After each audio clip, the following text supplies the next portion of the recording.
NSR TV news. నేడు వట్టికోట ఆళ్వారు స్వామి వర్ధంతి.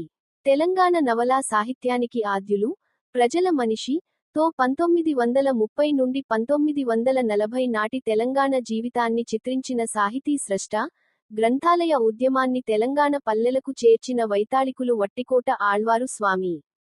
నేడు ఆ మహనీయుని వర్ధంతి సందర్భంగా నివాళులర్పిస్తున్నాము.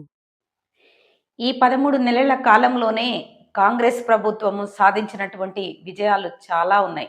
ప్రజల కోసం ఎన్నో చేయడం జరిగింది. మహిళలకు ఉచితంగా ఆర్టీసీ బస్సు ప్రయాణం కల్పించడం జరిగింది. గ్యాస్ సిలిండర్ పైన 500 రూపాయల సబ్సిడీ ఇవ్వడం జరుగుతుంది. అదేవిధంగా 200 యూనిట్ల వరకు కరెంటు ఫ్రీగా ఇస్తున్న విషయము అందరికీ తెలిసిందే. తెలంగాణలో ప్రతి నియోజకవర్గానికి ఒక ఇంటిగ్రేటెడ్ స్కూల్ పెట్టడానికి చర్యలు తీసుకుంటున్నారు. ఆరోగ్యశ్రీ ఒకప్పుడు 5 లక్షల వరకే పరిమితి ఉండేది. దాన్ని 10 లక్షలకు పెంచడం కూడా జరిగింది. డిఎస్వి ద్వారా 1162 టీచర్ పోస్టులను భర్తీ చేయడం జరిగింది. సంవత్సరాల తరబడి ఉద్యోగుల ప్రమోషన్స్, ట్రాన్స్ఫర్లు పెండింగ్ లో ఉన్నవి, వాటిని ఎలాంటి ఇబ్బంది కలగకుండా ప్రమోషన్లు ఇవ్వడం కూడా జరిగింది. బదిలీలు కూడా చేయడము జరిగింది. తెలంగాణ సోషల్ వెల్ఫేర్ హాస్టళ్లలో సుమారు 7,65,000 మంది విద్యార్థులకు డైట్ ఛార్జీలు, కాస్మెటిక్ ఛార్జీలు 40% వరకు పెంచడం జరిగింది. తెలంగాణ విద్యా కమిషన్ ఏర్పాటు చేసి మాజీ ఐఏఎస్ ఆకునూరి మురళి గారిని నియమించడం కూడా జరిగింది. ఒక సంవత్సరంలోనే 2,000 మంది విద్యార్థులకు స్కిల్ డెవలప్మెంట్ యూనివర్సిటీ ఏర్పాటు చేసి ట్రైనింగ్ కూడా ఇవ్వడం జరుగుతూ ఉంది.